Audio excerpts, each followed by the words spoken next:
Hey, you clicked on my video. Appreciate it. Now be sure to like the video and subscribe to the page. Long enough to cover the subject and short enough to keep it interesting. Welcome to Outta My League. I'm Nick Diaz.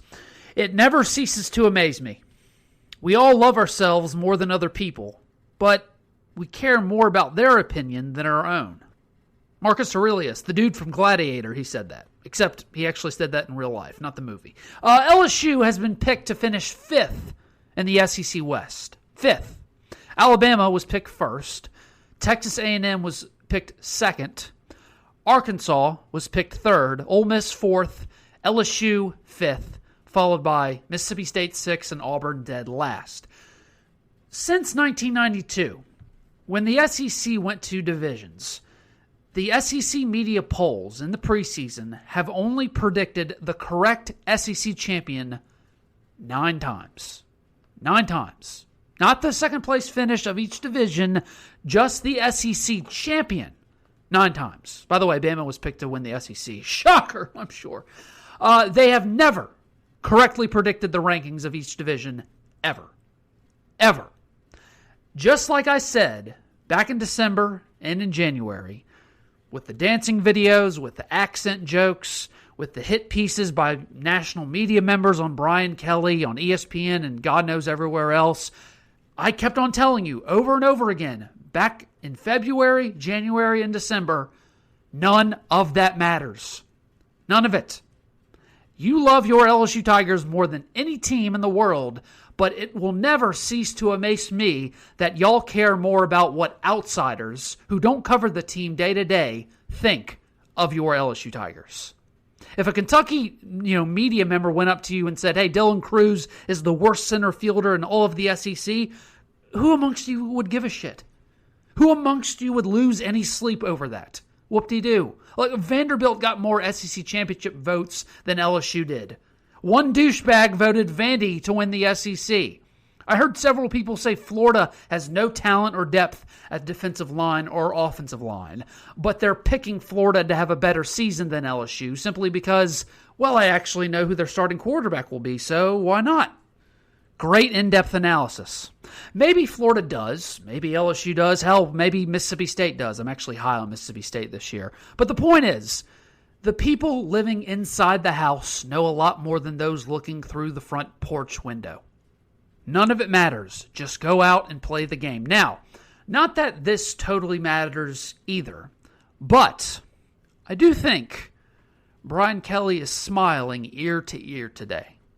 Because all offseason, what has every LSU player and Brian Kelly and his coaching staff seen, and what have they all been asked?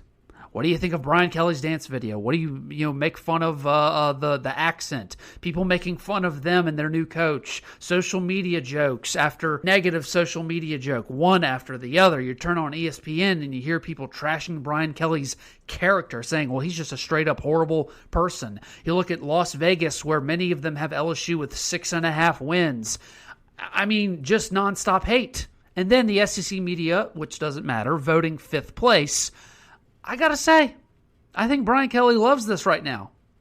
I've said that I'm leaning towards 9-3 more than, say, 8-4. And I still believe that because the defensive line and wide receivers can do so much, can keep you in games in today's modern football, that I think that's going to get LSU over to 9 wins. Because there were at least 3 games last year that LSU would have won if Brian Kelly and his staff were the coaches. And many of those games were with depleted rosters.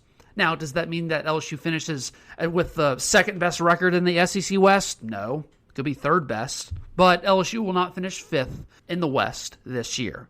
Now, when it comes to big motivational factors like disrespect or revenge, but maybe, just maybe, this doubt fuels the team's preparation even more. Who knows? Either way, the opinions of others is not what wins you games. Now, before we do some housekeeping on LSU's roster, Brian Kelly did other interviews outside of his main press conferences, his hotel room with LSU beat reporters, and on Radio Row. And I looked up many of them and listened to many of them. And Brian Kelly said something that many people have not heard from him regarding his offense. He said that this team's season will go well if the offensive line goes well. Well, no shit, Nick. Name me a football coach who hasn't said that. True, but he hasn't named quarterback as a concern. Simply a question, like who's going to play quarterback. He's not concerned about who can win the starting job. He's not concerned about the talent. He's not concerned about wide receiver, running back, and defensive line. We only seem to be worried about quarterback because, well, it's quarterback, and there isn't a clear-cut favorite. But Brian Kelly, he went on a 104.5 ESPN's Off the Bench, and he was asked about the offensive line, asked about several positions.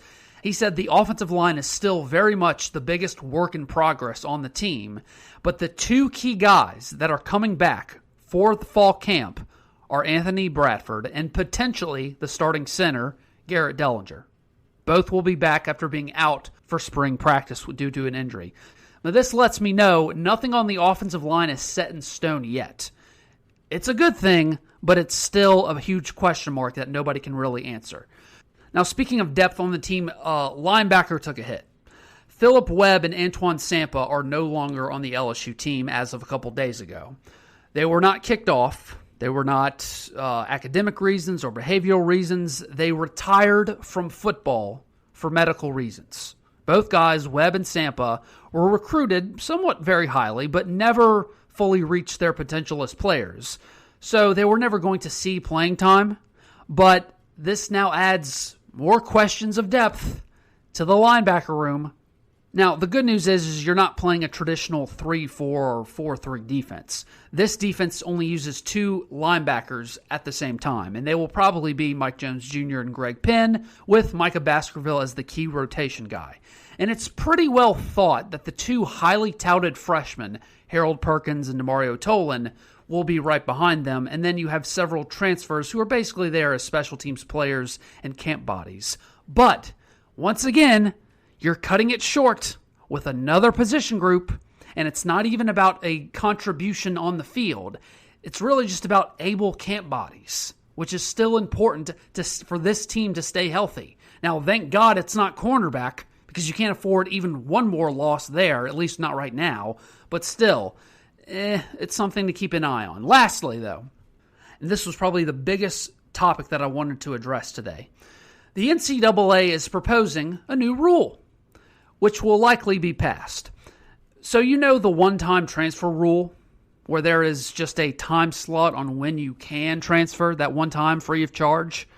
Well, that's probably going away, as in only more freedom will be given to players who want to transfer, which means now that a player can transfer in the middle of the season and play immediately wherever they go, and they can do it multiple times.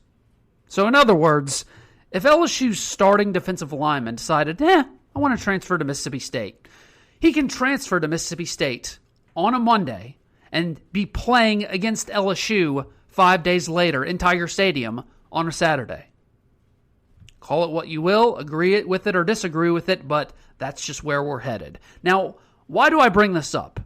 Well, I don't think it's going to happen with a lot of players on LSU's team, but considering there is a quarterback challenge at LSU, a quarterback challenge that will likely bleed into the regular season, let's just say, for example, Miles Brennan is the odd man out, and it's between Nussmeier and Jaden Daniels right before the Florida State game. All right, so Miles Brennan 2 weeks before the Florida State game decides, I'm going to transfer to McNeese or Southeastern. Okay, no harm, no foul. I wish you the best of luck.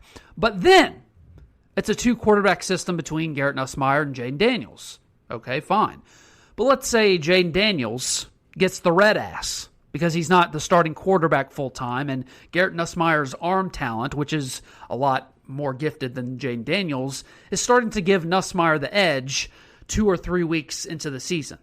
So, Jaden Daniels, he decides to transfer after 2 or 3 weeks into the season. Well then, now, LSU is simply one turned ankle away from starting a true freshman at quarterback in Walker Howard. See what I mean? Now, I understand that this was a slippery slope I just went down. I get that. But either way, it technically could happen, because here's the thing about Jaden Daniels. I think even if Jaden Daniels isn't the full-time starter, maybe he is, maybe he isn't, Either way, let's say he's not and Miles or Nussmeier is. Jaden Daniels is still going to be used a lot this season in special packages, like, say, a Ryan Perrilloux type role. I believe that. Brian Kelly has done that multiple times throughout his career at multiple different places. Well, guess what? Now, Jaden Daniels got the option to leave if he doesn't like that. All a hypothetical situation, I understand. But a more realistic situation to expect is, say, this. So let's say Jaden Daniels or Miles Brennan leave after 1 or 2 weeks of fall camp if they see the writing on the wall because one of them is the third string or second string quarterback and they're not going to get the full-time job. Well, they can do that now.